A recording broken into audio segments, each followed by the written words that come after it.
I often hear this question: what materials do I need to teach my child? Whether you are a homeschool preschool family or just starting to think about what to work on with your child, an activity basket will help you to stay organized and make learning fun for your littles.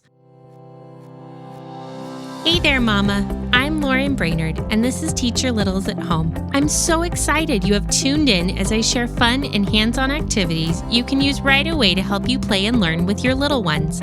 So let's dive right into today's episode so you can make more memories than you ever dreamed of. So today on the show, I'm sharing my favorite materials to keep in an activity basket so you always have what you need right on hand and ready to go at a moment's notice. So what is an activity basket anyways? Our activity basket is the place where I store a variety of hands-on tools and materials that will help my children create many different things using just the materials in their basket. There are so many times throughout our day where we just need a few minutes where our kids can be engaged in an activity, completely independent, where we don't need to guide every step of the way. We want to give them opportunities to be creative and use their imaginations while following directions, or you could say a given set of rules that we create for them so that they are able to just sit and use their imaginations. Imagine what you could do with 15 minutes if your kids were just sitting at the kitchen table or at a children's table in the corner, and you could do whatever you needed to do for the next 15 minutes in that room. If this sounds like a little bit of magic to you, then I want to share with you all about the magic of an activity basket. Now, when I first started thinking about creating an activity basket in our home, I knew right away I wanted this to be simple and easy.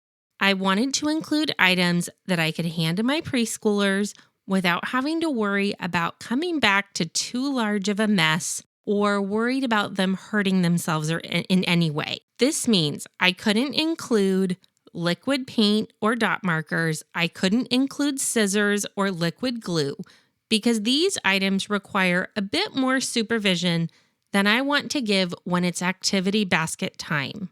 Our activity basket is a creation station for my children where they can just sit down and create and work on creating whatever they want with limited supervision from me.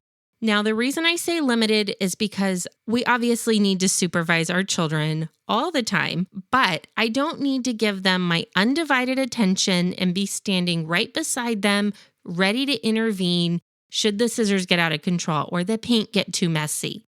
I can be in the room, but I don't have to be right next to them. Usually I have my kids sitting at the kitchen table and I'm in the kitchen getting some things done while they work on their activity basket time. So let's get to the good part. What actually do I keep inside our activity basket? There are quite a few things, so I'm going to quickly just go down the list, and you can check out this list in the show notes. Don't feel like you need to take notes real frantically as I'm going through the list. But these are the main things that I keep in our basket, and I'll tell you why in just a moment. We have crayons, a large pencil, a glue stick, a stack of blank white paper. I have strips of construction paper that I've cut up into about 1 inch long. I have shoelaces, folded paper about 4 by 6 inches, think, the size of a thank you card. I have plastic tweezers and pompoms, a container of Playdough, and colored masking tape. With these materials, there are endless opportunities for your child to sit down and create something. Now, depending on the week and the theme we're working on in our homeschool preschool that week, there are some other things that I will often add into our basket for that week. Sometimes I will add lacing cards, puzzles, Play-Doh letter or number books, and different printable activities where everything my child needs to do is on the page. So think like a tweezer activity where they'll use the pompoms in their basket and a mat with little circles, and they will use the tweezers to put the pompoms in the circles. I'll do coloring pages. I know I mentioned puzzles, but this can be number order puzzles, letter puzzles, whatever goes with our theme. I'll often add the items to the activity basket after I've already kind of either exposed or taught how to use them. Now, using just that original list of things that I gave you, there are endless opportunities for creating.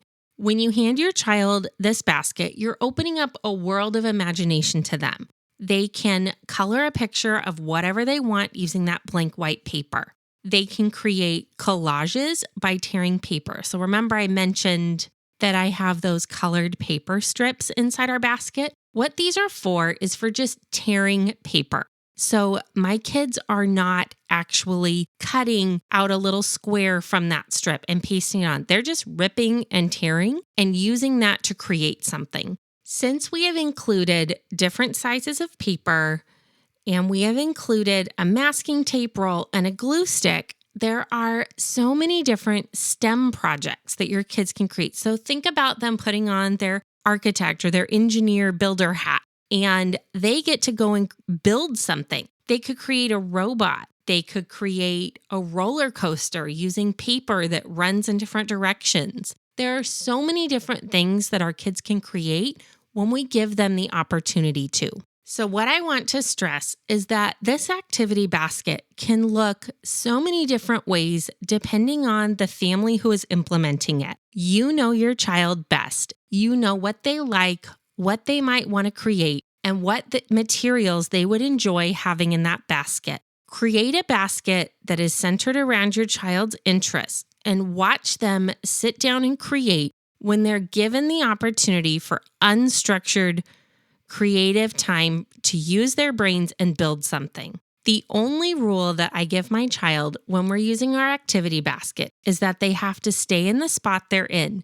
Now, our little ones are little people. They get wiggly. So that might mean my daughter or son would start out sitting in a chair and eventually is standing in that same spot. That's fine. They're still in the desired location I want them to be in. As long as they stay in their area and they're using their materials appropriately, then they're following directions. Start with just a few minutes, and if your kids have a hard time getting started, you can give them ideas like grab your container of Play-Doh and some strips of paper and see what you could make. If you're in the kitchen making dinner, maybe there's something they could use those materials that would mimic what they're seeing mom do in the kitchen.